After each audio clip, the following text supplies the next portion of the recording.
My name is Pat Rutledge, and I'm the Chief Executive Officer of the Market Island Historical Society. We're your hosts for this afternoon's presentation, and we are very much looking forward to hearing about the art and artistry of Walt Disney. We have quite a few people signed up for the presentation. So if you would be patient with us, we're going to give it a moment and let people complete signing in. However, if you would like to go into the chat and let us know where you're signing in from, we're always very curious to see where our participants are located. So feel free to do that if you'd like. And as I say, we'll just give it a moment before we begin the talk.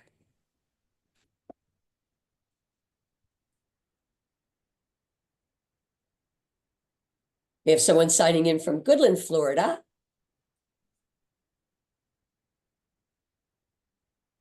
Thank you for putting that in. Wisconsin, oh my goodness. Dr. Keri, your reach is very wide. That's wonderful. Palm Bay, Florida. Cincinnati, welcome Cincinnati.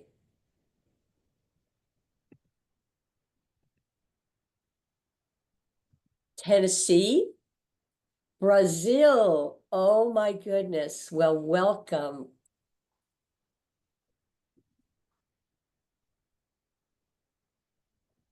We have a UK Disney researcher and writer that's just joined us.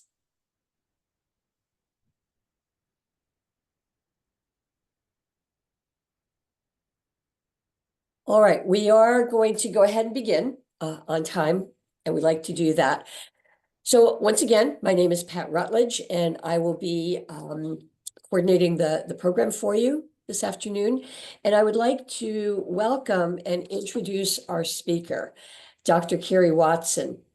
Dr. Watson is the Assistant Director of the School of Visual Arts and Design and an Associate Professor of Art History at the University of Central Florida, and serves as the Finance and Grants Manager, excuse me, for Panorama, Journal of the Association of Historians of American Art. She is the author of 4 books: Florida's New Deal Parks and Post Office Murals, 2024, Visual and Performing Arts Collaborations in Higher Education, 2023, This is America, Reviewing the Art of the United States, 2023, and the Routledge Companion of Art and Disability, 2022. So please join me in welcoming Dr. Watson. And our topic today is the art of Walt Disney. Welcome, Dr. Watson. Thanks so much, Pat. Thanks everyone for joining today. I am a speaker for Florida Humanities as well, which is the nonprofit statewide partner of the National Endowment for the Humanities, which provides funding for programs like the one today. So, as Pat mentioned, okay, let's see that. Right. I'm going to be talking about the art of Walt Disney. Okay, so Walter Elias Disney was born in Chicago, Illinois on December 5th, 1901. And there's a lovely baby picture of him there for you. His family moved to Marceline, Missouri when he was 4 years old, and then again to Kansas City when he was 10. He attended Saturday courses at the Kansas City Arts Institute. And in 1917, when he was 16, his family moved again back to Chicago. And so in Chicago, he was a cartoonist for his school newspaper, and he took night courses at the Chicago Academy of Fine Arts. So I'm showing you just the Kansas City Art Institute and the Chicago Academy for the Arts here. He served as an ambulance driver in World War I. Here's a great cartoon that he drew on the side of his ambulance. And after the war, he moved back to Kansas City and got a job as an apprentice at the Pessman Rubin Commercial Art Studio. Which I'm showing you the building there on the left. There he drew commercial illustrations for advertising, theater programs, and catalogs. And he also met a fellow artist of Iwerks, who you see with him there on the right. And the two would found their own company, Iwerks Disney Commercial Artists, in 1920. Well, their company did not work out, but Disney and iWorks went to work for the Kansas City Film Ad Company, which made commercials using the cutout technique. Disney was very interested in animation, but he preferred drawn cartoons, such as the Mutt and Jeff or Coco the Clown, and he believed that cell animation was much more promising than the cutout method. Cutout animation is a form of stop motion animation that uses flat characters, props, and backgrounds. I'm sure many of you are familiar with this. And then cell animation or hand-drawn animation is a technique where you draw each frame by hand. And some of you may have made flip books before that are like this. So I know you're surprised, but he tried to convince his boss to change from the cutout method to cell animation. That did not work, as sometimes it doesn't when we tell our bosses they should change everything that they're doing. So he opened a new business with a coworker from Film Ad Company, Fred Harmon, someone he had met there. And they were able to, establish a business and get some of their own clients. Here he is drawing a cartoon. I think this is a great picture of him at his drafting table there. And so they sold their products as Newman's Laugh-O-Grams. So here's just an image of that for you. Little Red Riding Hood is widely considered his first attempt at animated storytelling. And the film introduced the character Julius the Cat, who you see in the upper left, who was Disney's first named recurring character.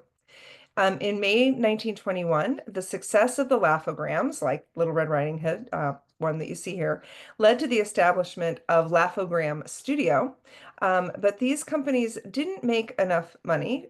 These cartoons didn't make enough money to keep the company afloat. So he started production on Alice's Wonderland, which was based on Lewis Carroll's novel and combined live action and animation.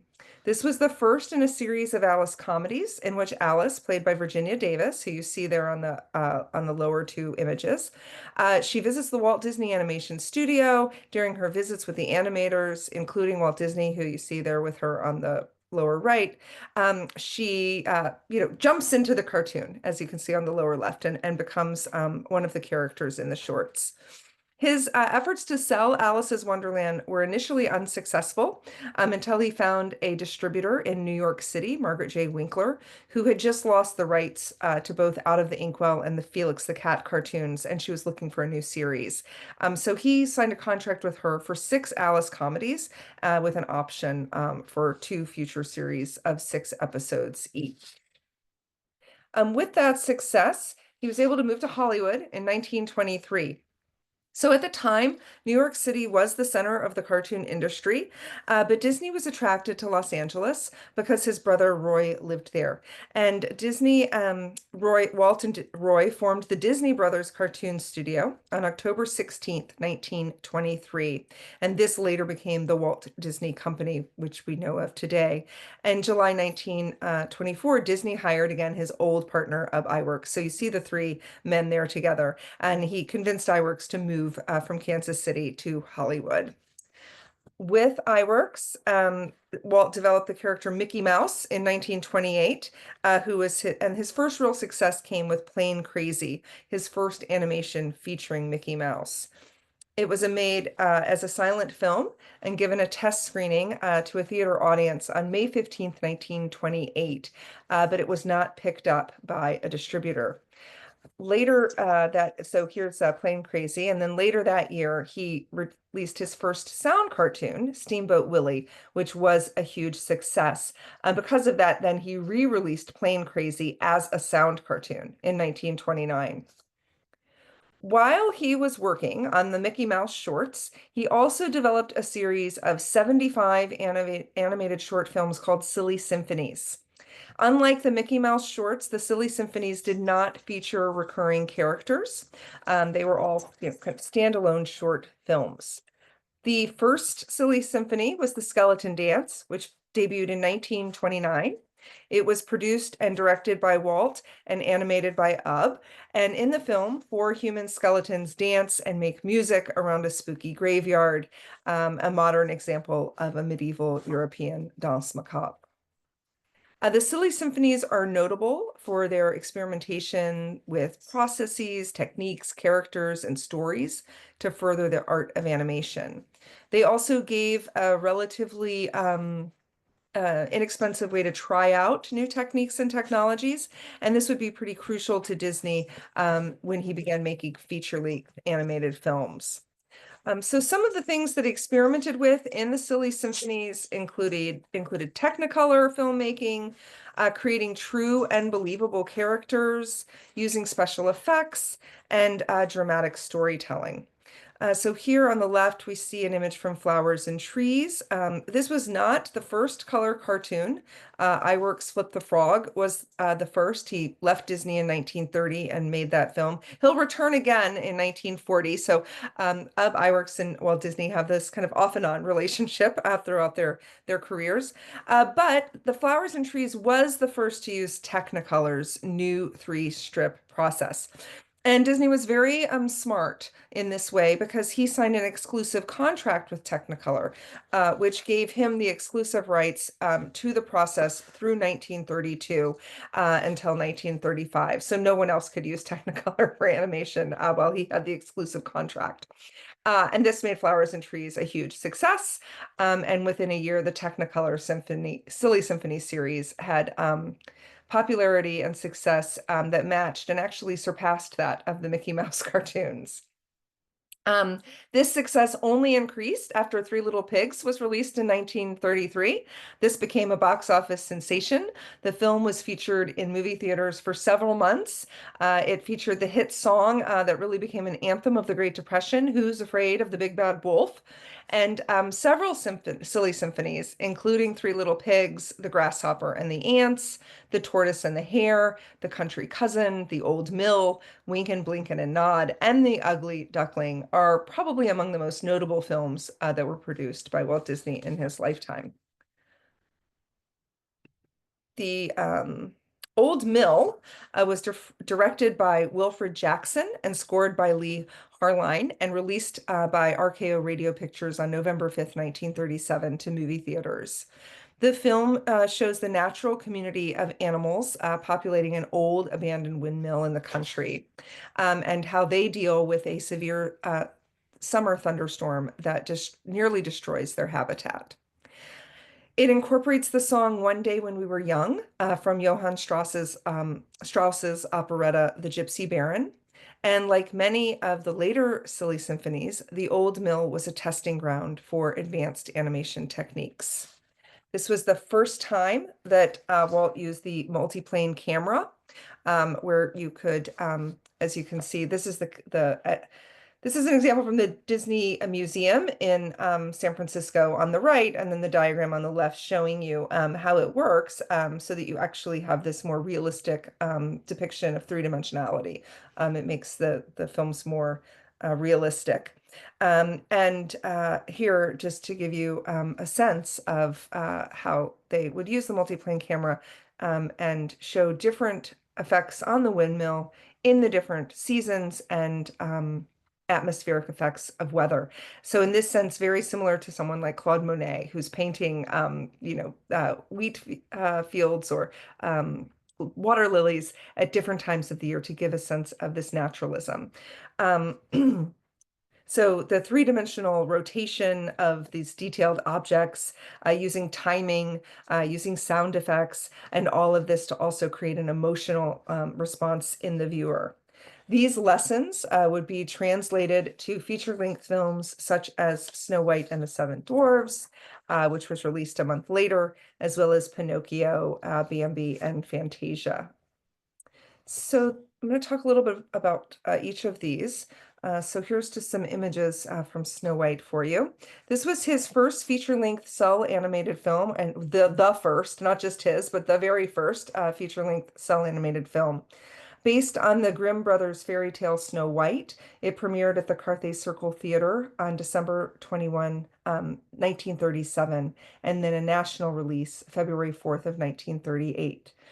It was a critical and commercial success with international earnings of $8 million during its initial release. It actually was the highest grossing sound film of its time. Here's some effects in these for you. Pinocchio was released on February 7th, 1940, the second animated feature film produced by Disney, and the first animated film to win a competitive Academy Award. Many of you, I'm sure, are familiar that for Snow White, he received 7 honorary miniature statuettes for the dwarfs. But this actually won a competitive Academy Award. It won Best Original Score and Best Original Song as well for When You Wish Upon a Star. It, though, was not successful at the box office the way Snow White was.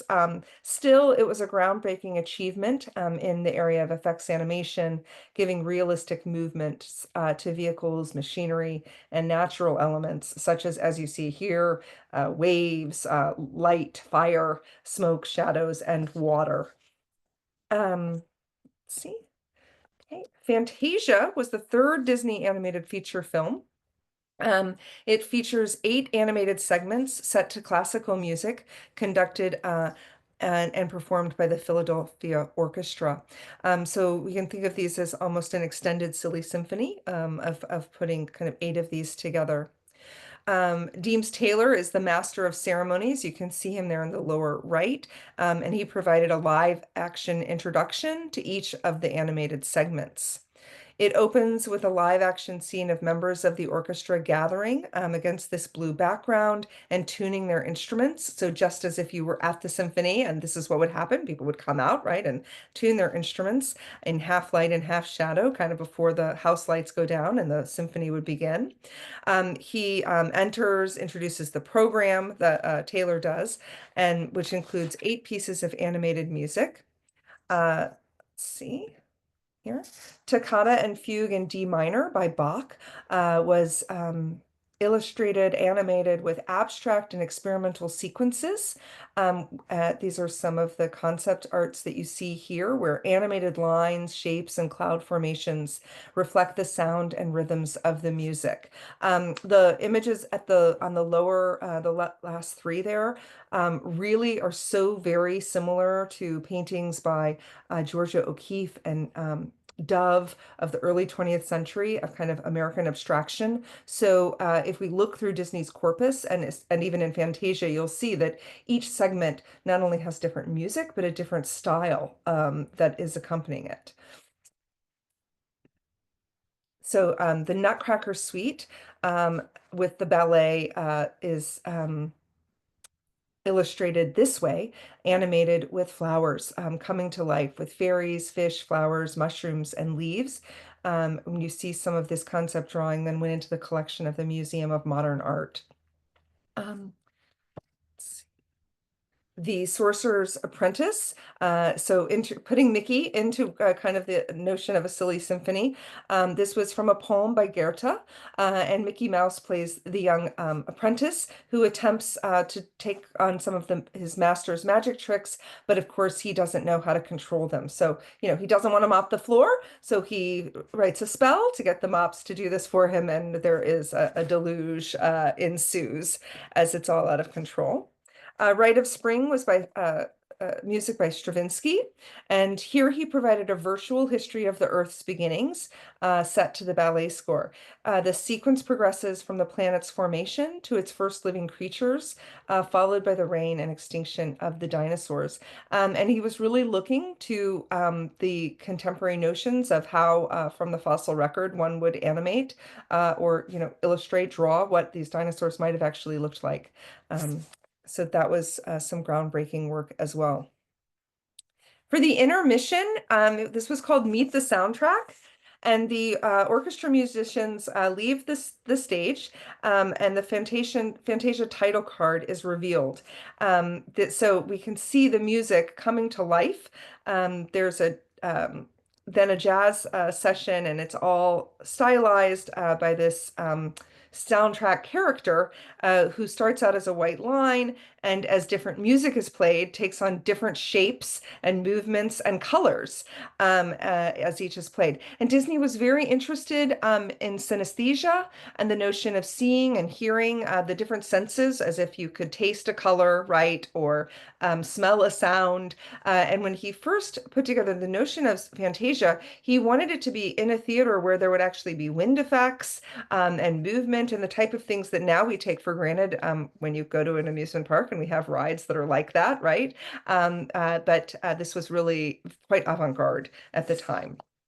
Following the intermission was the Pastoral Symphony by Beethoven. And appropriately, this is animated with classical art, Greco-Roman worlds of centaurs and centaurettes and cupids and other creatures frolicking about to Beethoven's music. They're gathering for a festival to honor Bacchus, which is then interrupted by Zeus. The Dance of the Hours by Ponchielli is a comic ballet made more comical by the animation. Madame Upanova and her ostriches dance in the morning. Hyacinth Hippo and her servants are there in the afternoon. Elephantine and her bubble-blowing elephant troupe are in the evening, and then Ben Alligator, and his troop of alligators for the night. And the finale shows them all dancing together as they cause the palace to collapse. And finally, Night on Bald Mountain is a Schubert piece that is a very dark piece at the end, where the devil Schoenberg awakens and summons evil spirits, and then a chorus sings Ave Maria as they walk towards the ruins of a cathedral. Disney settled on the film's concept as work neared completion on The Sorcerer's Apprentice. So he had started The Sorcerer's Apprentice as an elaborate, silly symphony that was supposed to be a comeback role for Mickey Mouse. But as the production costs grew higher and higher, he decided that in order to earn his money back, he would need to make it a feature-length film with other segments. So the soundtrack was recorded using multiple audio channels and reproduced with what was called Fantasound, a pioneering sound reproduction system that made Fantasia actually the first commercial film shown in what would become stereophonic sound. It had a limited release because it was really a road show. It required a ticket with a reserved seat. It required sound equipment in the theater, so this made it a bit expensive. Fantasia was acclaimed by some critics, but panned by others, and it ended up not making a profit, and also because of World War II, cutting off distribution to the European market. Also, the film had higher production costs than would have been liked. But subsequently, it was reissued and has become, of course, a cult classic. The next kind of golden age of Disney full-length films was Bambi, his fifth animated feature, which was released in 1942.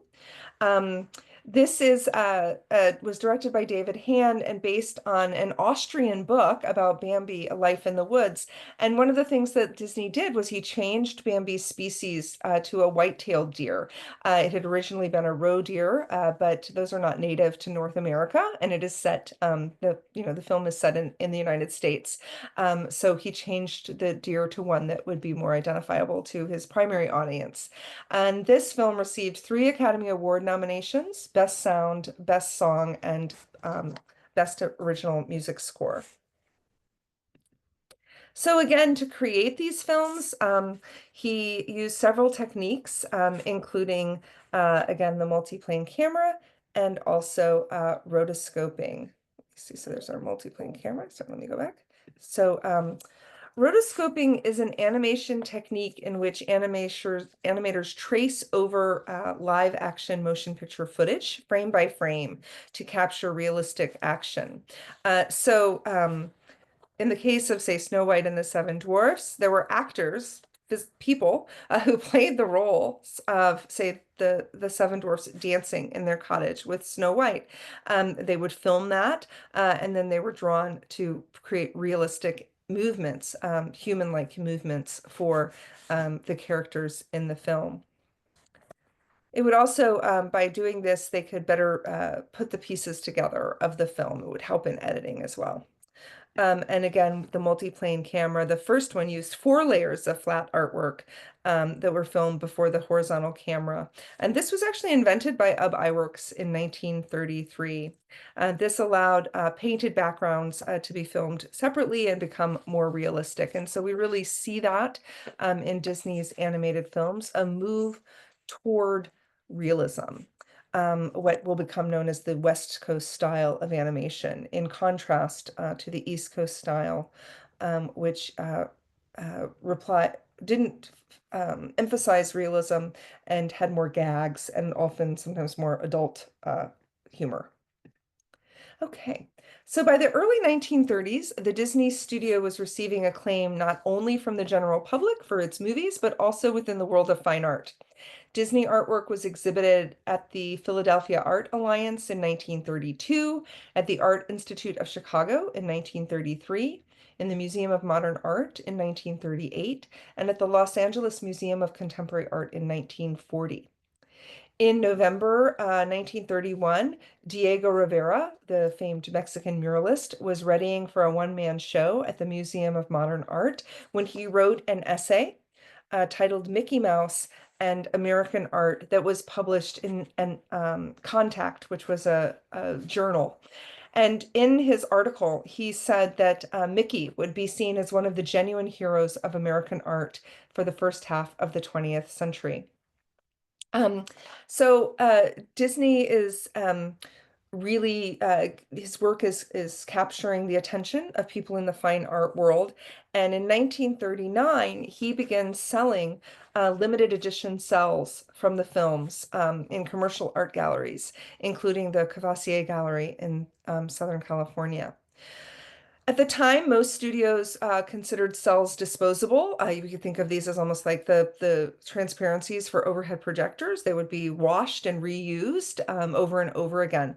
But Disney saw that there was a demand from the public and this was a way also to keep animators employed between projects. They could make cells and sell these. They could be exhibited in galleries. And it also elevated animation in the art world. In 1935, the Museum of Modern Art began collecting motion pictures that they deemed historically significant and meritorious. MoMA's film library has been an important factor in defining the canon of filmmaking in the United States. Disney's place at MoMA helped the museum to combat rising attacks of Eurocentrism. So it's also that this was a moment at MoMA where, with rising fascism in Europe as we're moving towards World War II, a lot of the modern art, the avant-garde art, was all by Europeans. So MoMA begins collecting art by American artists as well, American regionalist artists, as well as film and things like Disney. There was a real interest at the time of cultivating this idea of America and Americana and what that looked like. And also Stieglitz had done much great work to get film and photography into MoMA. So it was a wonderful kind of moment that Disney was working in that then his work ends up in the museum as well.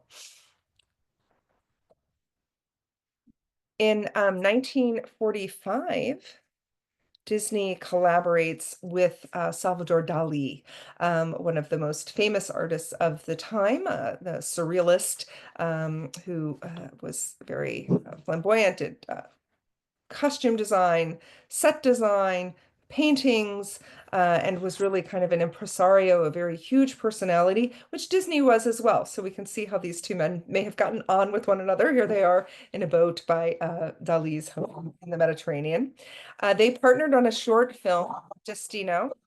Okay, sorry. A lot of excitement going on here with my dogs. They'll stop in one moment. They worked on this film together for 8 months until Disney, citing post-war financial problems, abandoned the project. Both men would then die, but they then finally this project is finished in 2003 and released. And now there's an annual festival about this film in the south of France, I believe. So another important area for Disney's contributions was economic. His films were incredibly popular, and through promotional campaigns, content marketing, and commercial tie-ups, Disney leveraged and capitalized on his popularity in new and innovative ways. He was revolutionary in the notion of branding, and his brand became associated with the American way of life. During the 1930s, he was constructed in a number of competing ways, including artist, genius, moralist, populist hero, impresario of consumption.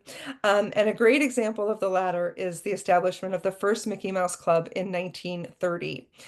So on January 4th, 1930, the first club met at the Fox Dome Theater in Ocean Park, California. And by March of that year, 60 theaters were hosting their own clubs. Mickey Mouse Club released its first official bulletin on April 15th, 1930. And by 1932, there were 1 million kids in the Mickey Mouse Club, 1 million members. And in 1935, Disney began to phase out the club, but it returned in the 50s as a TV show that was brought back to help finance the building of Disneyland. Let's see. Okay. Another example of Disney's genius is the extensive use of commercial tie-ups, such as Mickey Mouse apparel, watches, soaps, dolls, and candy, and other consumer products related to movie characters. Not only did this help to advertise Disney, but licensing agreements returned a revenue stream back to the studio. So between 1933 and 1934, merchandise bearing a Disney likeness sold in excess of $20 million, with the Disney company receiving commissions ranging from 2.5% to 10%. By the 1930s, merchandising was an intrinsic part of the movie making process, not an afterthought. Snow White had a complete marketing campaign in place the day it opened. You could buy, as you can see, chewing gum, plates, dolls, anything you wanted to look for. So the consumer market was a powerful influence in American culture. And by the mid 1940s, the Disney name was selling $100 million worth of goods. At this time, the studio was alternately described as a factory, a creative utopia, an assembly line, and an art school. This is the first Google campus, right? What we think about how exciting that is. Disney had done all of these things. In 1925, he and his brother placed a $400 down payment on a plot of land between Griffith Park Boulevard and Monon Street on Hyperion Avenue. They were next door to a gas station and an organ factory. They filed a permit for a 3-room artist studio, and that was the beginning of the Hyperion Avenue studio. It had 2 small offices, a camera room, a work area, and they quickly outgrew it. They realized they needed more space. And so in June of 38, they put a deposit down on a 51-acre plot of land in Burbank. And really in the first kind of idea of recycling, they kind of dismantled the original studio and moved it piece by piece and added on to their new Burbank studios. As they grew and added employers, the tasks became more specialized, and they even offered an art school on their campus. They invited well-known artists, including Thomas Hart Benton and the aforementioned Salvador Dali and others, to teach at this top-notch facility. They had air conditioning. They had high-tech animation desks. They had a well-landscaped campus, separate buildings for inking and painting, camera and cutting, theater, sound stages. They even had a restaurant. You can see them in their restaurant there on the lower right. And here is a menu from the studio restaurant from back in the day. You can see those wonderful prices. During World War II, half of the Disney studio was requisitioned as a base for anti-aircraft troops, and Walt threw himself into making government training and propaganda films. The most popular of these was Der Führer's Face, in which Donald Duck dreams he's working in a German munitions factory. and as well Victory Through Air Power, which was based on a book of the same title. Walt was an aviation aficionado and was just really in love with the idea of this. The film itself was a flop, made slim profits, but he also made education and training films, including Food Will Win the War. This was done for the Department of Agriculture to talk to people about rationing and growing victory gardens, as well as the Winged Scourge, which was part of the Health for the Americas series. This was a short that was made by the coordinator of Inter-American Affairs, specifically for viewing in Latin America. It reintroduced the seven dwarfs, and in the film, the viewers are taught how mosquitoes spread malaria, and the dwarfs volunteer to get rid of the mosquito by destroying the breeding grounds. The Despite this kind of activity, the war period was difficult to make a profit. So Disney, to keep the film division going, releases what are called package films.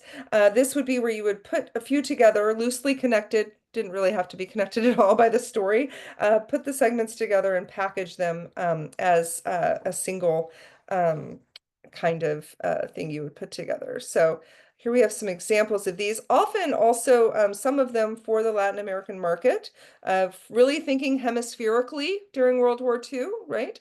And some of these you may have seen. I feel like they must have also given these films to elementary schools, because I feel like we watched these package films all the time on the reel-to-reel when I was in elementary school. I'm not sure why. Fun and Fancy Free, Melody Time, Ichabod and Mr. Toad.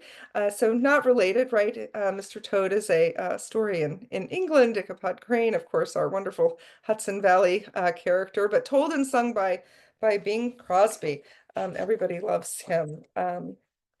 So by the 1940s, Walt was having personally a bit of a difficult time.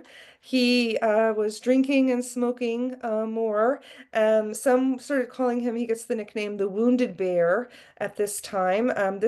So the golden age of Disney is ending. He begins to withdraw from the day-to-day operations of the studio, and he sets up the animation board to oversee projects. These are the animation board is what will be nicknamed Disney's Nine Old Men. They developed new procedures and approaches to animation, such as animating all the characters in a scene to enhance the emotional relationship between them, rather than having, more of an assembly line. They really do a lot, though, to further develop what is called now not just the West Coast style, but the Disney style of animation, which is marked by personality animation, moral relationships, humor, music, and satire. So during this time period, we move to what we call the Silver Age of Disney. This is when Disney returns to the fantasy format in 1950 and makes 6 full-length animated films between 1950 and 1961. Cinderella, the greatest critical and commercial success since Snow White and the Seven Dwarfs, received 3 Academy Award nominations. Alice in Wonderland, released in 1951. Peter Pan was released in 1953. Lady and the Tramp in 1955. Sleeping Beauty in 1959. And 101 Dalmatians in 1961. So these are kind of our Silver Age animated features, but at this time, Disney also begins producing live action features, nature documentaries, and anthropological series that he called People and Places. And in 1950, he launched a 29-year run in television with the debut of 1 Hour in Wonderland. And he started a weekly show in 1954 called Disneyland. This was the first incarnation of the Walt Disney anthology television series, which would become known as The Wonderful World of Disney. This was originally hosted by Disney himself, And the series would present animated cartoons and other material, some original, some pre-existing, from the studio library. The show even featured 1 hour edits of then recent Disney films, such as Alice in Wonderland, or films split up into 1 hour episodes. Other studios feared that television would cut into their revenue streams, but Disney embraced television wholeheartedly, and Disneyland became the first successful TV production created by a movie studio. Metro-Goldwyn-Mayer, 20th Century Fox, and Warner Brothers would all try to create their own anthology series to promote their studios, and none of them were a success the way Disney was. The original format was a balance of cartoons, live action features, and informational material. And most of this was made to create awareness for the upcoming opening of his park, Disneyland. Of course, this was his first theme park. He came up with the idea for Disneyland after visiting various amusement parks with his daughters in the 30s and 40s. Here you can see on the TV show, he's showing people how this is all going to work.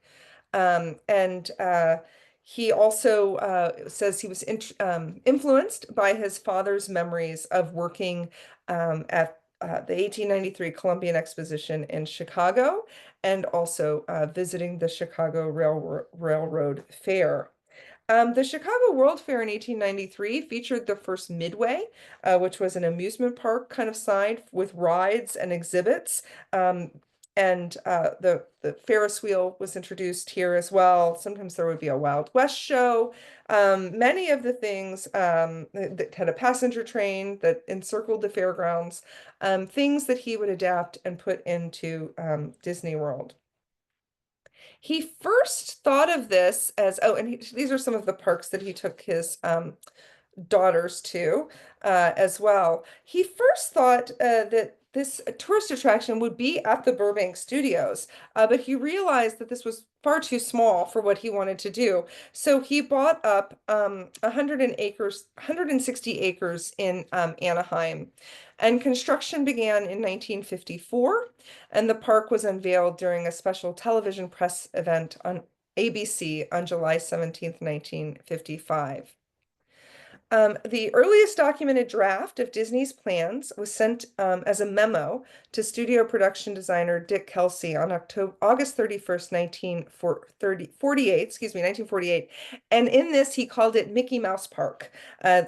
He made extensive notes. He and Ward Kimball had gone to the Chicago Railroad Fair together. As I mentioned, Walt visited other parks, including Tivoli Gardens in Denmark, the Children's Fairyland in the United States, and others. And he hired Harrison Price from Stanford Research Institute to gauge the proper area to locate the theme park based on the area's potential growth. So he did extensive research, and based on Price's analysis, that's how he decided to buy this land in Anaheim, just southeast of Los Angeles. Okay, so Disneyland opened on July 17th, 1955. And just within 4 years, Walt began looking for land for a second resort. Market surveys revealed that 5% of Disneyland's visitors came from east of the Mississippi. So most of the people lived on the West Coast that came to Disneyland. But 75% of the population lived east of the Mississippi River. So he felt like he needed to go to where the people were. And he also was disappointed that he'd only bought 160 acres in Anaheim. Very quickly, other businesses started popping up around the park that were not on brand. They were not on brand, and he wished that he had more control over what was around him. So he made sure to do that for his next project. He flew over a potential site near Orlando, one of many, in November 1963. And He saw that they were planning construction for I-4 and the Turnpike. There was McCoy Air Force Base, which is now Orlando International Airport, and there was plenty of land on offer. To avoid a burst of land speculation, he used various dummy corporations to acquire 30,500 acres of land. So remember, he bought 160 acres in Anaheim. He bought 30,500 acres in Kissimmee and Orlando, and in fact incorporated it as its own town. And he bought two additional tracts, totaling over, he spent $1.5 million on the land. A lot of flat lands, cattle pastures, buying up from independent property owners and putting them all together to create his park. Unfortunately, Walt would die on December 15th, 1966. He was 65 years old, but Roy would continue the Florida project and open Walt Disney World on October 1st, 1971. It has since become the most visited vacation resort in the world, with the average attendance being 52 million people a year. Of which I'm sure many of you are among those who enjoy visiting Disneyland, or Disney World, sorry, Walt Disney World, and Disneyland if you like to go to California. Okay, let's see. Okay, thank you.